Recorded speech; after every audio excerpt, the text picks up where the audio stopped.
11 at night, my two ladies came home, and having received rather a favourable account from Martha, who had run down to let them in, for Mr. Crofts, that was the name of my brute, was gone out of the house, after waiting till he had tired his patience for Mrs. Brown's return, they came thundering upstairs, and seeing me pale, my face bloody, and all the marks of the most thorough dejection, they employed themselves more to comfort and re-inspirit me, than in making me the reproaches I was weak enough to fear, I who had so many juster and stronger to retort upon them. Mrs. Brown withdrawn, Phoebe came presently to bed to me, and what with the answer she drew from me, what with her own method of palpably satisfying herself, she soon discovered that I had been more frightened than hurt, upon which, I suppose, being herself seized with sleep, and reserving her lectures and instructions till the next morning, she left me, properly speaking, to my unrest, for, after tossing and turning the greatest part of the night, and tormenting myself with the falsest notions and apprehensions of things, I fell through mere fatigue into a kind of delirious doze, out of which I waked late in the morning, in a violent fever, a circumstance which was extremely critical to reprieve me, at least for a time, from the attacks of a wretch infinitely more terrible to me than death itself. The interested care that was taken of me during my illness, in order to restore me to a condition of making good the bawd's engagements, or of enduring further trials, had, however, such an effect on my grateful disposition, that I even thought myself obliged to my undoers for their attention to promote my recovery, and, above all, for the keeping out of my sight of that brutal ravisher, the author of my disorder, on their finding I was too strongly moved at the bare mention of his name. Youth is soon raised, and a few days were sufficient to conquer the fury of my fever, but what contributed most to my perfect recovery and to my reconciliation with life was the timely news that Mr. Crofts, who was a merchant of considerable dealings, was arrested at the King's Suit for nearly £40,000, on account of his driving a certain contraband trade, and that his affairs were so desperate that even were it in his inclination, it would not be in his power to renew his designs upon me, for he was instantly thrown into a prison, which it was not likely he would get out of in haste. Mrs. Brown, who had touched his 50 guineas, advanced to so little purpose, and lost all hopes of the remaining 100, began to look upon my treatment of him with a more favourable eye, and as they had observed my temper to be perfectly tractable and conformable to their views, all the girls that composed her flock were suffered to visit me, and had their cue to dispose me, by their conversation, to a perfect resignation of myself to Mrs. Brown's direction. Accordingly they were let in upon me, and all that frolic and thoughtless gaiety in which those giddy creatures consumed their leisure made me envy a condition of which I only saw the fair side, insomuch that the being one of them became even my ambition, a disposition which they all carefully cultivated, and I wanted now nothing but to restore my health, that I might be able to undergo the ceremony of the initiation. Conversation, example, all, in short, contributed in that house to corrupt my native purity, which had taken no root in education,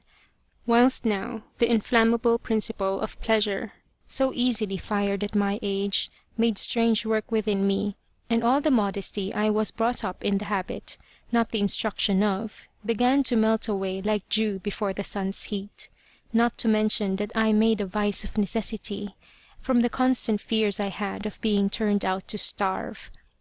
I was soon pretty well recovered, and at certain hours allowed to range all over the house, but cautiously kept from seeing any company till the arrival of Lord B. from Bath,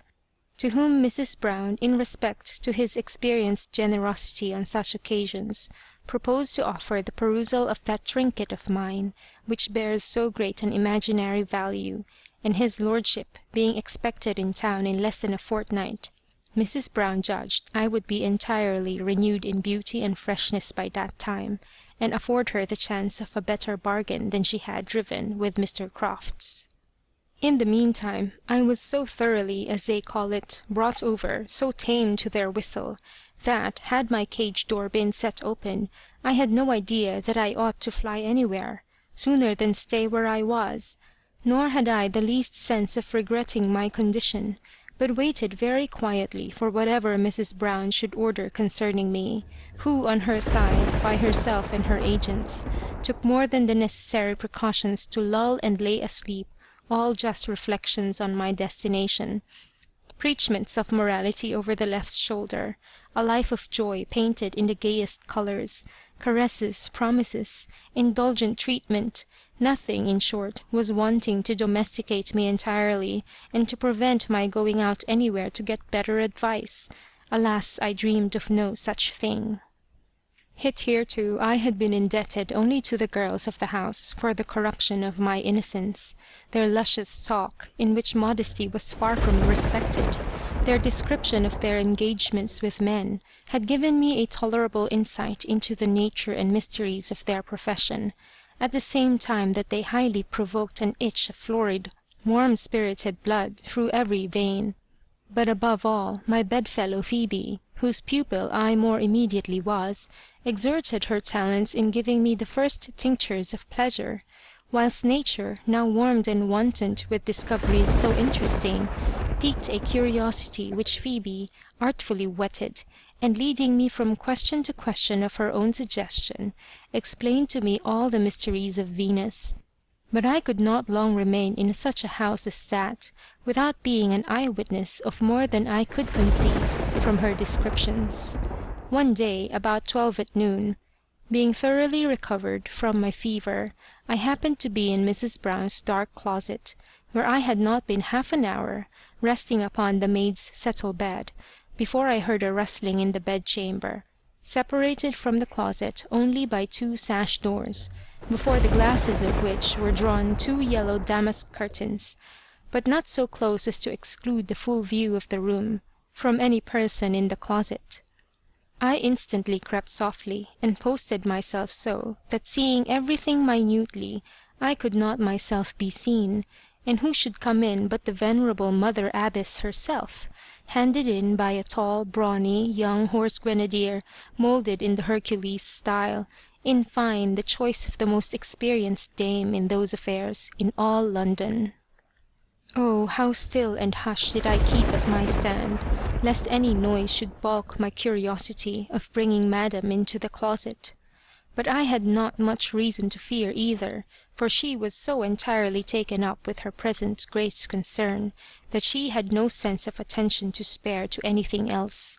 Droll was it to see that clumsy, fat figure of hers flop down on the foot of the bed, opposite to the closet door, so that I had a full front view of all her charms. Her paramour sat down by her. He seemed to be a man of very few words, and a great stomach, for proceeding instantly to the essentials, he gave her some hearty smacks, and thrusting his hands into her breasts, disengaged them from her stays, in scorn of whose confinement they broke loose and swagged down, navel low at least. A more enormous pair did my eyes never behold, nor of a worse colour, flagging, soft, and most lovingly contiguous. Yet, such as they were, this neck-beef eater seemed to paw them with a most unenviable gust, seeking in vain to confine or cover one of them with a hand scarce less than a shoulder of mutton.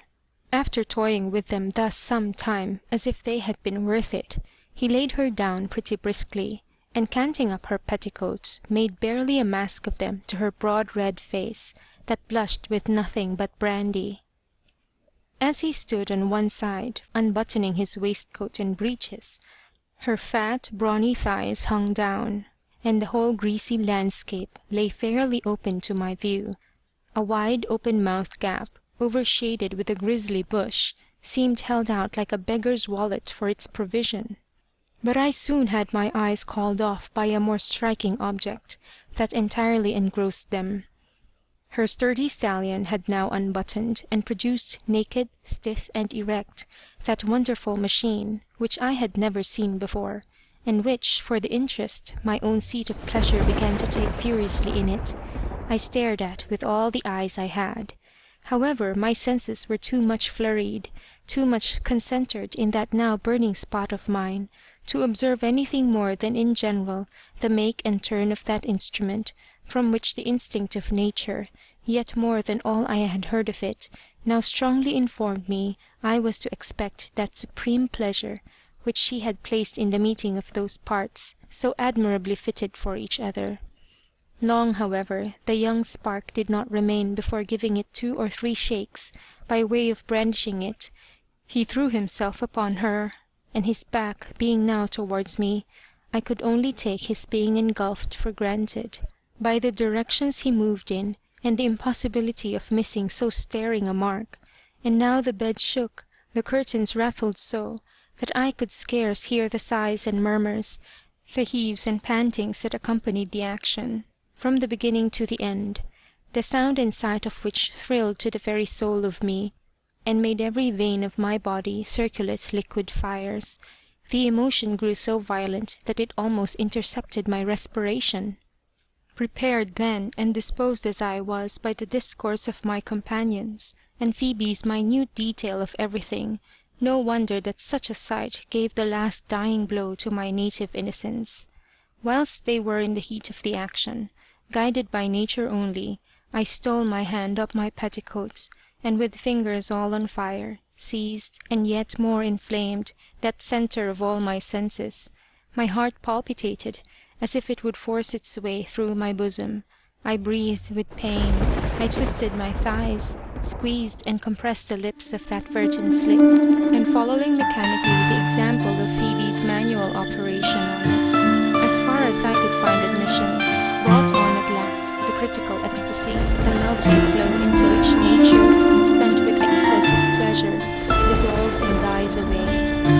After which my senses recovered coolness enough to observe the rest of the transaction between this happy pair. The young fellow had just dismounted, when the old lady immediately sprung up, with all the vigour of youth, derived no doubt from her late refreshment, and making him sit down, began in her turn to kiss him, to pat and pinch his cheeks, and play with his hair,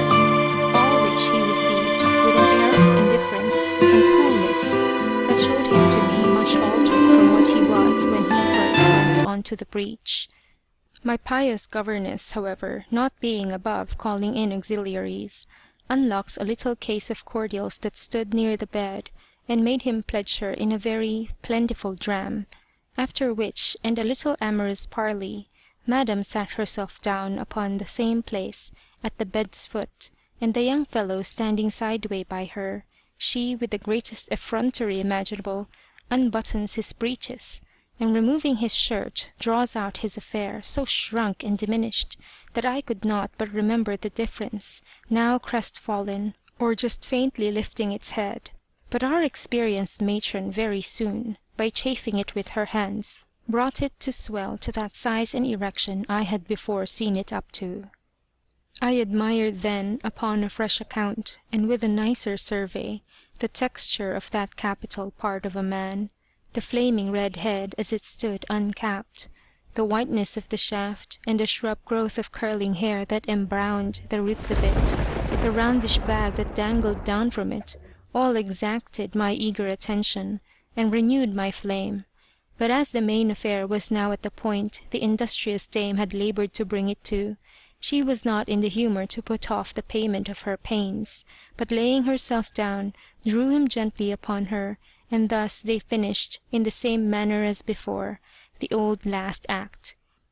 This over, they both went out lovingly together, the old lady having first made him a present, as near as I could observe, of 3 or 4 pieces, he being not only her particular favourite on account of his performances, but a retainer to the house, from whose sight she had taken great care hitherto to secret me, lest he might not have had patience to wait for my lord's arrival, but have insisted on being his taster, which the old lady was under too much subjection to him to dare dispute with him. For every girl of the house fell to him in course, and the old lady only now and then got her turn, in consideration of the maintenance he had, and which he could scarce be accused of not earning from her. As soon as I heard them go downstairs, I stole up softly to my own room, out of which I had luckily not been missed. There I began to breathe freer, and to give a loose to those warm emotions which the sight of such an encounter had raised in me. I laid me down on the bed, stretched myself out, joining and ardently wishing and requiring any means to divert or allay the rekindled rage and tumult of my desires, which all pointed strongly to their pole, man. I felt about the bed as if I sought for something that I'd grasped in my waking dream, and not finding it, could have cried for vexation, every part of me glowing with stimulating fires.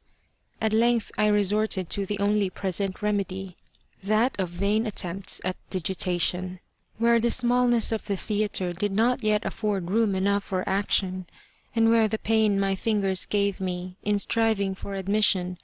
though they procured me a slight satisfaction for the present, started an apprehension which I could not be easy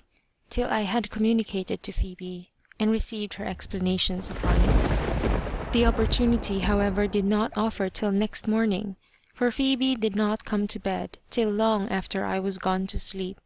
As soon then as we were both awake, it was but in course to bring our lie-a-bed chat to land on the subject of my uneasiness, to which a recital of the love scene I had thus by chance been spectatress of served for a preface.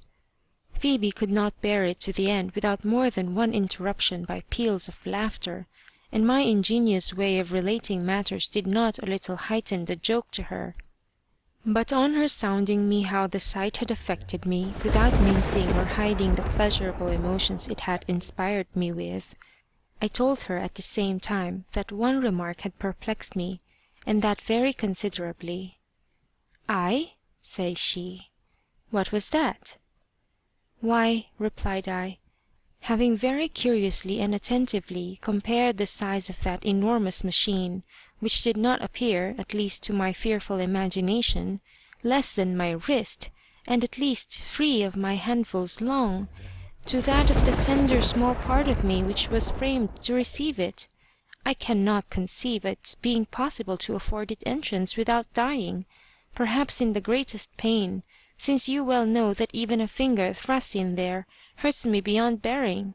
As to my mistresses and yours, I can plainly distinguish the different dimensions of them from mine, palpable to the touch, and visible to the eye, so that, in short, great as the promised pleasure may be, I am afraid of the pain of the experiment." Phoebe at this redoubled her laugh, and whilst I expected a very serious solution of my doubts and apprehensions in this matter, only told me that she never heard of a mortal wound being given in those parts by that terrible weapon, and that some she knew younger, and as delicately made as myself, had outlived the operation, that she believed, at the worst, I should take a great deal of killing. That true it was, there was a great diversity of sizes in those parts, owing to nature, childbearing, frequent overstretching with unmerciful machines, but that at a certain age and habit of body, even the most experienced in those affairs could not well distinguish between the maid and the woman, supposing too an absence of all artifice, and things in their natural situation, but that since chance had thrown in my way one sight of that sort, she would procure me another, that should feast my eyes more delicately, and go a great way in the cure of my fears from that imaginary disproportion. On this she asked me if I knew Polly Phillips. "Undoubtedly," says I, "the fair girl which was so tender of me when I was sick, and has been, as you told me, but 2 months in the house." "The same," says Phoebe. "You must know, then, she is kept by a young Genoese merchant, whom his uncle, who is immensely rich, and whose darling he is, sent over here with an English merchant, his friend, on a pretext of settling some accounts, but in reality to humour his inclinations for travelling, and seeing the world. He met casually with this Polly once in company, and, taking a liking to her, makes it worth her while to keep entirely to him. He comes to her here twice or thrice a week, and she receives him in her light closet up one pair of stairs, where he enjoys her in a taste, I suppose, peculiar to the heat, or perhaps the caprices of his own country.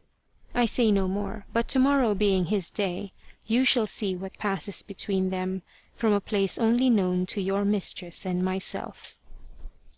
You may be sure, in the ply I was now taking, I had no objection to the proposal, and was rather a tiptoe for its accomplishment. At 5 in the evening next day, Phoebe, punctual to her promise, came to me as I sat alone in my own room, and beckoned me to follow her. We went down the back stairs very softly, and opening the door of a dark closet, where there was some old furniture kept, and some cases of liquor, she drew me in after her, and fastening the door upon us, we had no light but what came through a long crevice in the partition between ours and the light closet, where the scene of action lay, so that sitting on those low cases we could, with the greatest ease, as well as clearness, see all objects, ourselves unseen, only by applying our eyes close to the crevice where the moulding of a panel had warped or started a little on the other side.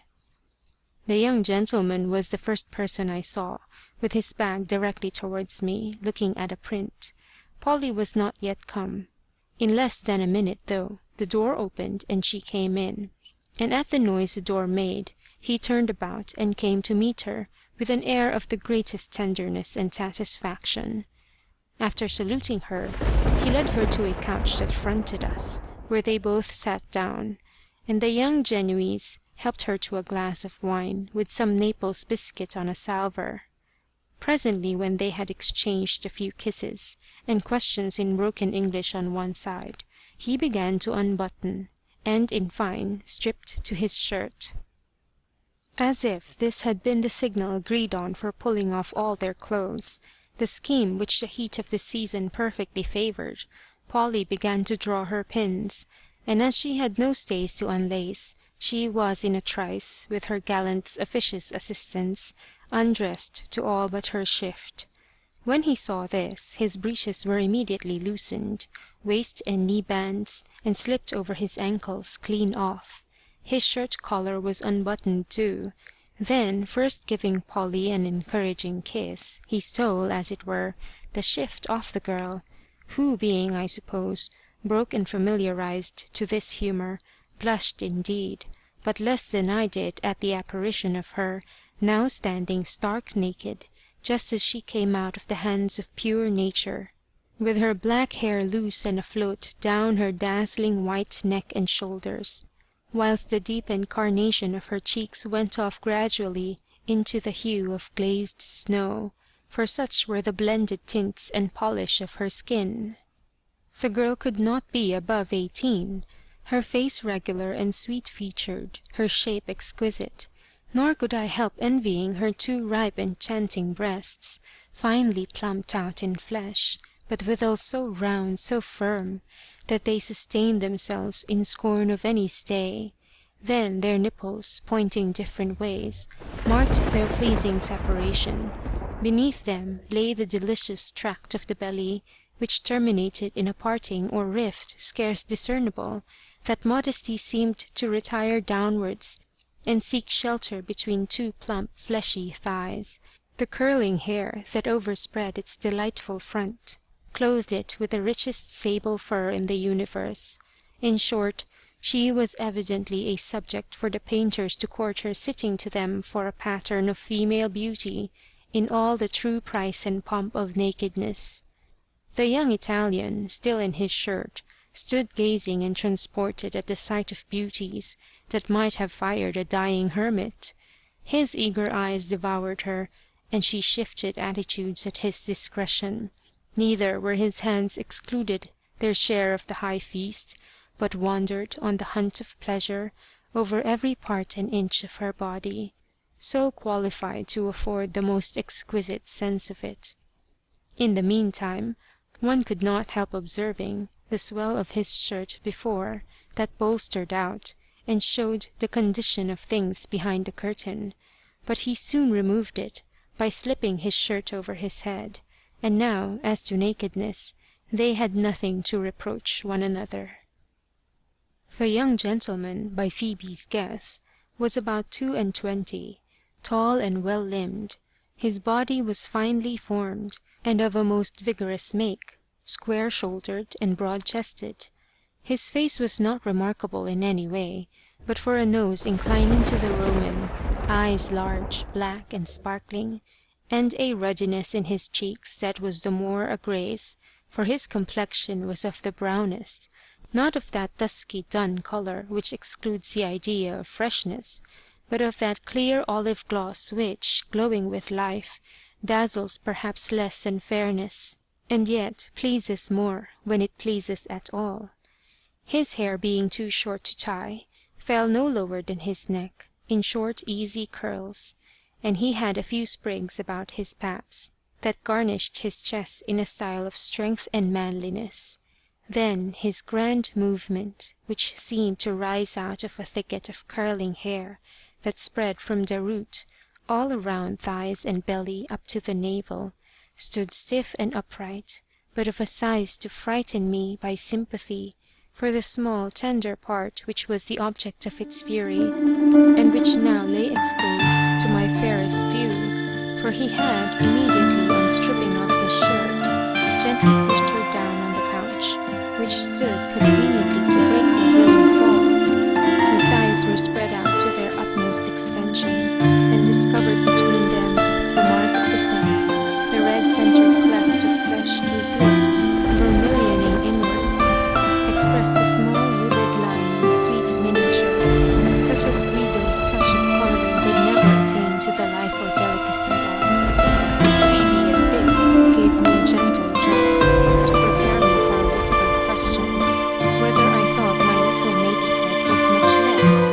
but my attention was too much engrossed, too much enwrapped with all I saw, to be able to give her any answer. By this time the young gentleman had changed her posture from lying breath to lengthwise on the couch, but her thighs were still spread, and the man had fear for him, who, now kneeling between them, displayed to us a side view of that fierce erect machine of his, which threatened no less than splitting the tender victim, who lay smiling at the uplifted stroke, nor seemed to decline it.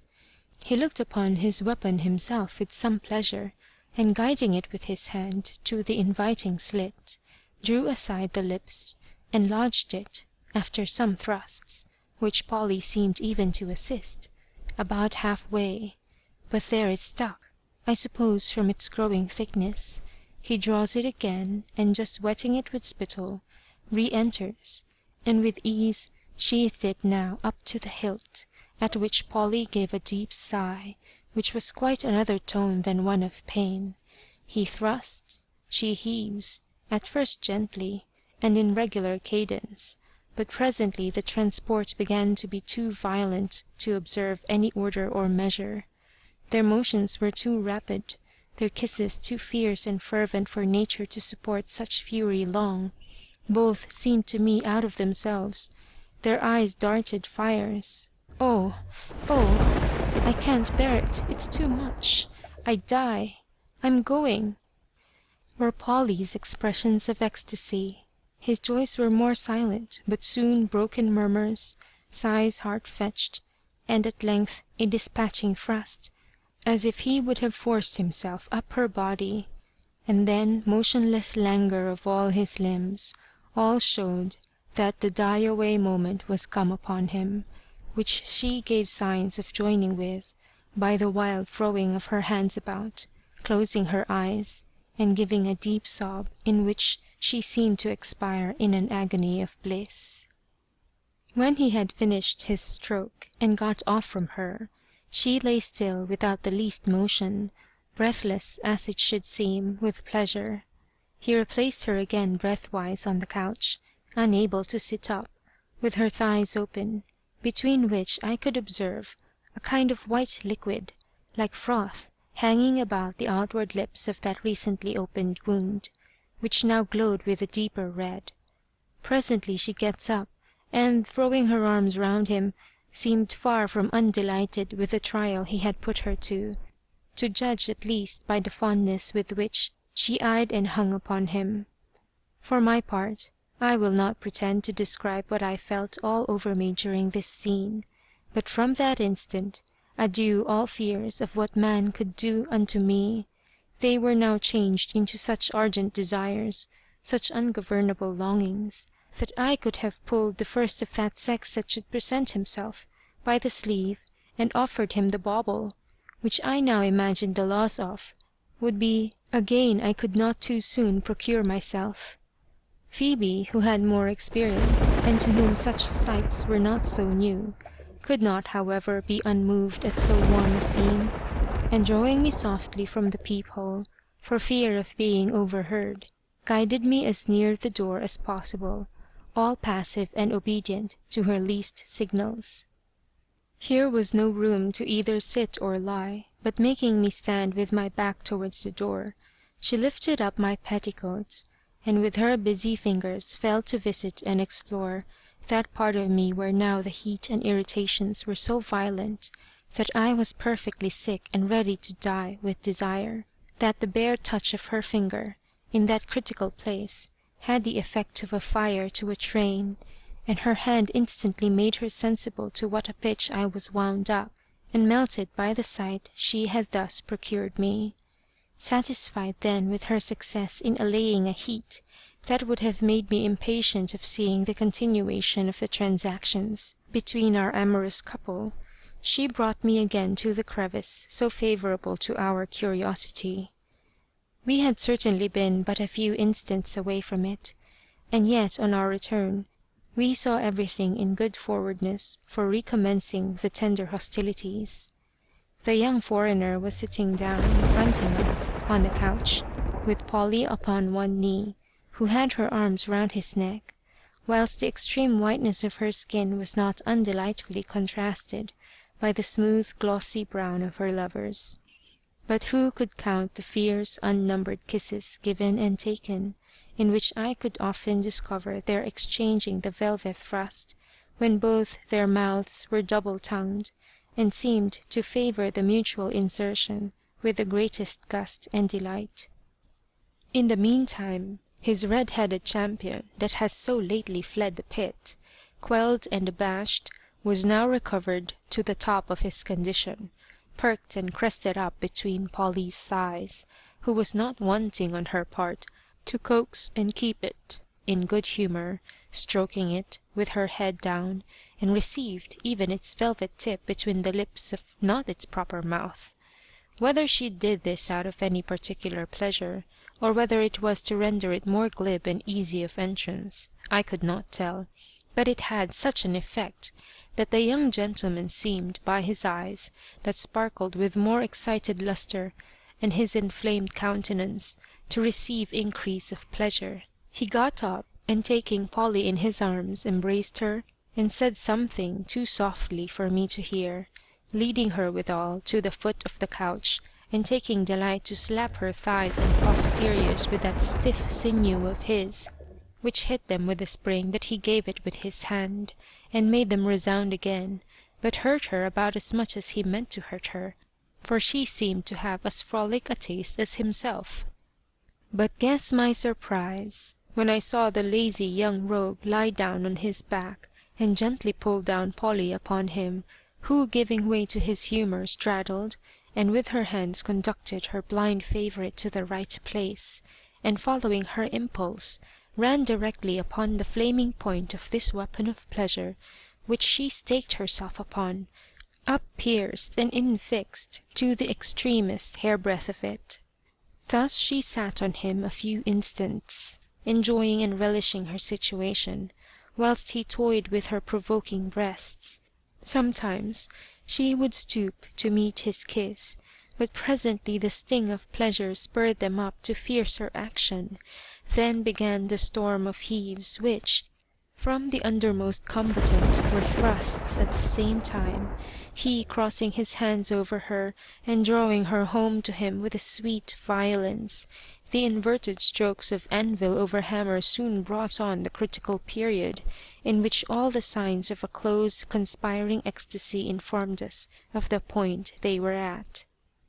For me, I could bear to see no more. I was so overcome, so inflamed at the second part of the same play, that, mad to an intolerable degree, I hugged, I clasped Phoebe as if she had the wherewithal to relieve me. Pleased, however, with and pitying the taking she could feel me in, she drew me towards the door, and opening it as softly as she could, we both got off undiscovered, and she reconducted me to my own room, where, unable to keep my legs, in the agitation I was in, I instantly threw myself down on the bed, where I lay transported, though ashamed at what I felt. Phoebe lay down by me, and asked me archly if, now that I had seen the enemy and fully considered him, I was still afraid of him, or did I think I could venture to come to a close engagement with him? To all which, not a word on my side. I sighed, and could scarce breathe. She takes hold of my hand, and having rolled up her own petticoats, forced it half strivingly towards those parts where, now grown more knowing, I missed the main object of my wishes, and finding not even the shadow of what I wanted, where everything was so flat or so hollow, in the vexation I was in at it, I should have withdrawn my hand but for fear of disobliging her. Abandoning it then entirely to her management, she made use of it as she thought proper, to procure herself rather the shadow than the substance of any pleasure. For my part I now pined for more solid food, and promised tacitly to myself that I would not be put off much longer with this foolery from woman to woman, if Mrs. Brown did not soon provide me with the essential specific. In short, I had all the air of not being able to wait the arrival of my Lord B, though he was now expected in very few days, nor did I wait for him, for love itself took charge of the disposal of me, in spite of interest, or gross lust. It was now 2 days after the closet scene, that I got up about 6 in the morning, and leaving my bedfellow fast asleep, stole down, with no other thought than of taking a little fresh air in a small garden, which our back parlour opened into, and from which my confinement debarred me at the times company came to the house. But now sleep and silence reigned all over it. I opened the parlour door, and well surprised was I at seeing, by the side of a fire half out, a young gentleman in the old lady's elbow-chair, with his legs laid upon another, fast asleep, and left there by his thoughtless companions, who had drank him down, and then went off with every one his mistress, whilst he stayed behind by the courtesy of the old matron, who would not disturb or turn him out in that condition, at 1 in the morning, and beds, it is more than probable, there were none to spare. On the table still remained the punch-bowl and glasses, strewed about in their usual disorder after a drunken revel. But when I drew nearer, to view the sleeping estray, heavens, what a sight! No term of years, no turn of fortune, could ever erase the lightning-like impression his form made on me. Yes, dearest object of my earliest passion, I command forever the remembrance of thy first appearance to my ravished eyes. It calls thee up, present, and I see thee now. Figure to yourself, madam, a fair stripling, between 18 and 19, with his head reclined on one of the sides of the chair, his hair in disordered curls, irregularly shading a face on which all the roseate bloom of youth and all the manly graces conspired to fix my eyes and heart. Even the languor and paleness of his face, in which the momentary triumph of the lily over the rose was owing to the excesses of the night, gave an inexpressible sweetness to the finest features imaginable. His eyes, closed in sleep, displayed the meeting edges of their lids beautifully bordered with long eyelashes, over which no pencil could have described two more regular arches than those that graced his forehead, which was high, perfectly white and smooth. Then a pair of vermilion lips, pouting and swelling to the touch, as if a bee had freshly stung them, seemed to challenge me to get the gloves off this lovely sleeper, had not the modesty and respect which in both sexes are inseparable from a true passion checked my impulses. But on seeing his shirt collar unbuttoned, and a bosom whiter than a drift of snow. The pleasure of considering it could not bribe me to lengthen it, at the hazard of a health that began to be my life's concern. Love that made me timid, taught me to be tender too. With a trembling hand I took hold of one of his, and waking him as gently as possible, he started, and looking, at first a little wildly, said with a voice that sent its harmonious sound to my heart, "Pray, child, what o'clock is it?" I told him, and added that he might catch cold if he slept longer with his breast open in the cool of the morning air. On this he thanked me with a sweetness perfectly agreeing with that of his features and eyes, the last now broad open, and eagerly surveying me, carried the sprightly fires they sparked with directly to my heart. It seems that having drank too freely before he came upon the rake with some of his young companions, he had put himself out of a condition to go through all the weapons with them, and crown the night with getting a mistress. So that seeing me in a loose undress, he did not doubt but I was one of the misses of the house, sent in to repair his loss of time.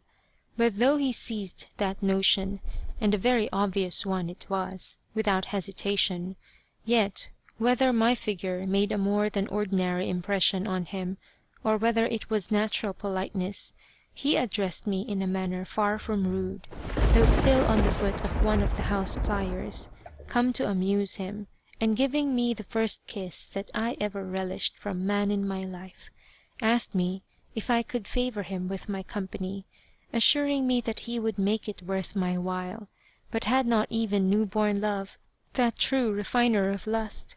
opposed so sudden a surrender. The fear of being surprised by the house was a sufficient bar to my compliance. I told him then, in a tone set to me by love itself, that for reasons I had not time to explain to him, I could not stay with him, and might not even ever see him again, with a sigh at these last words, which broke from the bottom of my heart. My conqueror, who, as he afterwards told me, had been struck with my appearance, and liked me as much as he could think of liking any one in my supposed way of life, asked me briskly at once if I would be kept by him,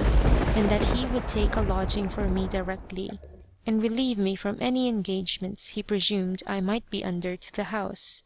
Rash, sudden, undigested, and even dangerous as this offer might be from a perfect stranger, and that stranger a giddy boy, the prodigious love I was struck with for him had put a charm into his voice there was no resisting, and blinded me to every objection.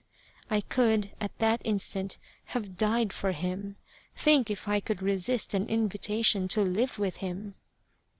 Thus my heart, beating strong to the proposal, dictated my answer, after scarce a minute's pause, that I would accept of his offer, and make my escape to him in what way he pleased,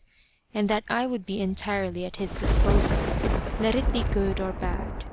I have often since wondered that so great an easiness did not disgust him, or make me too cheap in his eyes, but my fate had so appointed it, that in his fears of the hazard of the town, he had been some time looking out for a girl to take into keeping, and my person happening to hit his fancy, it was by one of those miracles reserved to love that we struck the bargain in the instant, which we sealed by an exchange of kisses, that the hopes of a more uninterrupted enjoyment engaged him to content himself with. Never, however, did dear youth carry in his person more wherewith to justify the turning of a girl's head, and making her set all consequences at defiance for the sake of following a gallant. For besides all the perfections of manly beauty which were assembled in his form, he had an air of neatness and gentility,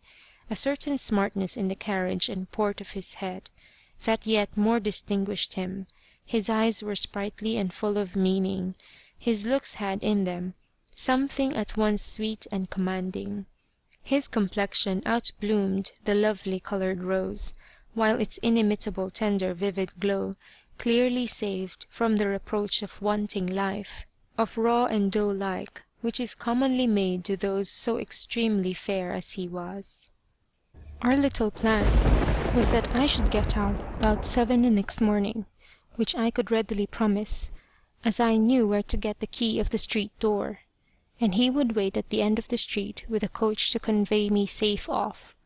After which he would send and clear any debt incurred by my stay at Mrs. Brown's, who, he only judged in gross, might not care to part with one he thought so fit to draw custom to the house. I then just hinted to him not to mention in the house his having seen such a person as me, for reasons I would explain to him more at leisure.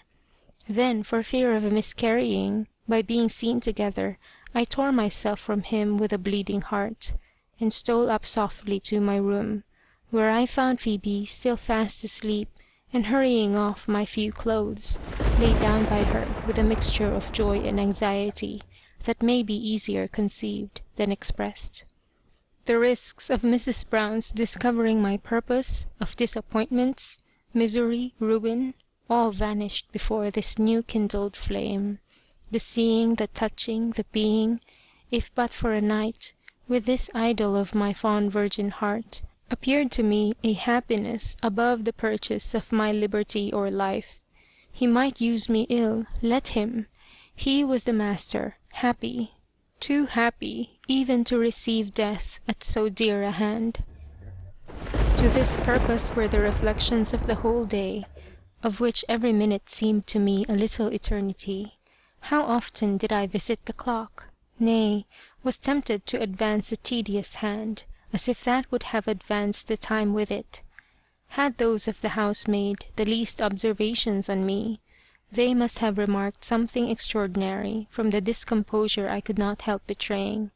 especially when at dinner mention was made of the charmingest youth having been there, and stayed breakfast.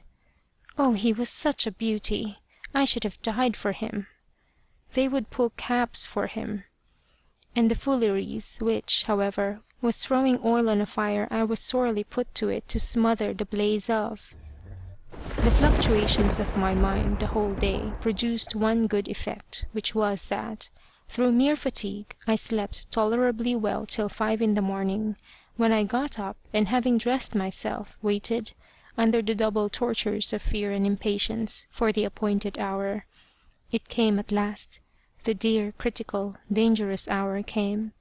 and now, supported only by the courage love lent me, I ventured a tiptoe downstairs, leaving my box behind, for fear of being surprised with it in going out.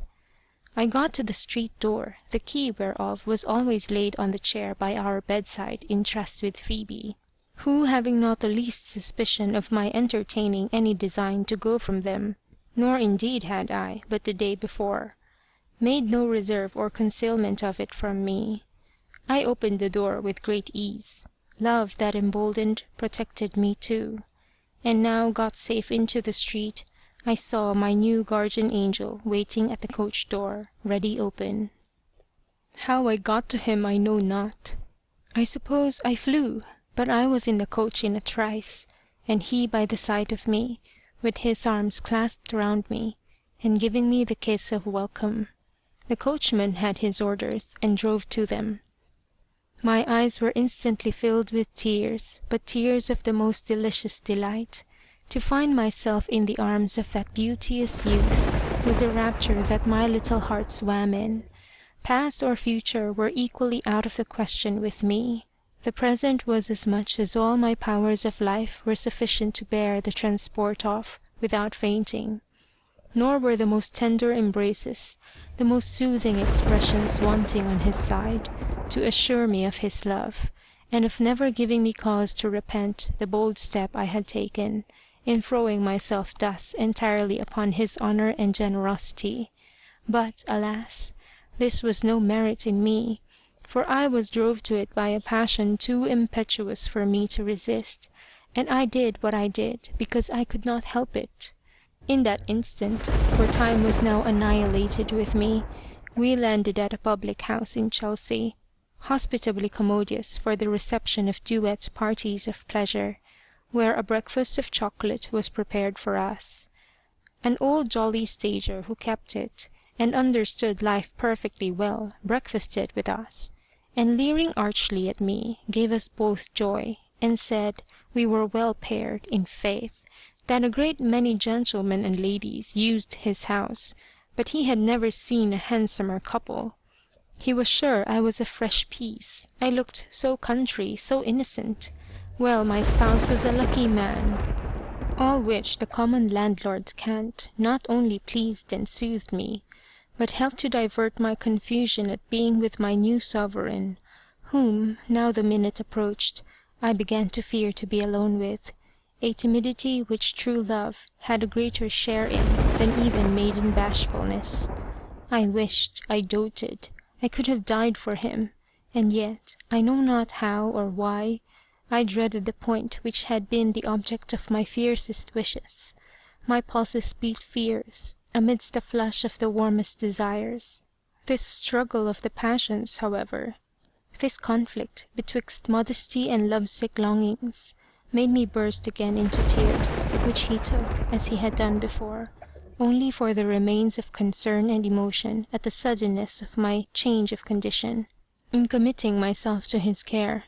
and in consequence of that idea, did and said all that he thought would most comfort and re-inspirit me.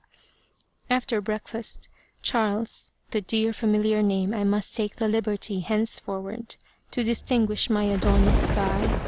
with a smile full of meaning, took me gently by the hand, and said, "Come, my dear, I will show you a room that commands a fine prospect over some gardens." And without waiting for an answer, in which he relieved me extremely, he led me up into a chamber, airy and lightsome, where all seeing of prospects was out of the question, except that of a bed, which had all the air of having recommended the room to him. Charles had just slipped the bolt of the door, and running caught me in his arms, and lifting me from the ground, with his lips glued to mine, bore me, trembling, panting, dying, with soft fears and tender wishes, to the bed, where his impatience would not suffer him to undress me, more than just unpinning my handkerchief and gown, and unlacing my stays. My bosom was now bare, and rising in the warmest throbs, presented to his sight and feeling the firm hard swell of a pair of young breasts, such as may be imagined of a girl not 16, fresh out of the country, and never before handled.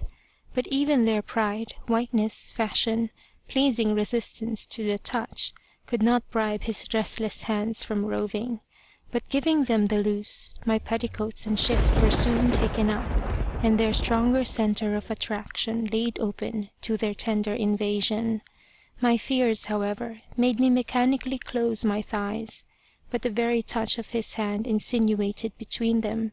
disclosed them and opened a way for the main attack. In the meantime, I lay fairly exposed to the examination of his eyes and hands, quiet and unresisting, which confirmed him the opinion he proceeded so cavalierly upon, that I was no novice in these matters, since he had taken me out of a common bawdy house, nor had I said one thing to prepossess him of my virginity, and if I had, he would sooner have believed it that I took him for a cully that would swallow such an improbability, than that I was still mistress of that darling treasure, that hidden mine, so eagerly sought after by the men, and which they never dig for, but to destroy. Being now too high wound up to bear a delay, he unbuttoned, and drawing out the engine of love assaults, drove it currently, as at a ready-made breech. Then, for the first time did I feel that stiff horn-hard gristle battering against the tender part. But imagine to yourself his surprise when he found, after several vigorous pushes which hurt me extremely, that he made not the least impression. I complained, but tenderly complained, that I could not bear it. Indeed, he hurt me. Still he thought no more than that being so young, the largeness of his machine, for few men could dispute size with him, made all the difficulty, and that possible I had not been enjoyed by any so advantageously made in that part as himself, for still that my virgin flower was yet uncropped, never entered into his head, and he would have thought it idling with time and words to have questioned me upon it. He tries again, still no admittance, still no penetration, but he had hurt me yet more, whilst my extreme love made me bear extreme pain, almost without a groan. At length, after repeated fruitless trials, he lay down panting by me, kissed my falling tears, and asked me tenderly what was the meaning of so much complaining, and if I had not borne it better from others than I did from him. I answered with a simplicity framed to persuade, that he was the first man that ever served me so. Truth is powerful, and it is not always that we do not believe what we eagerly wish. End of section 2.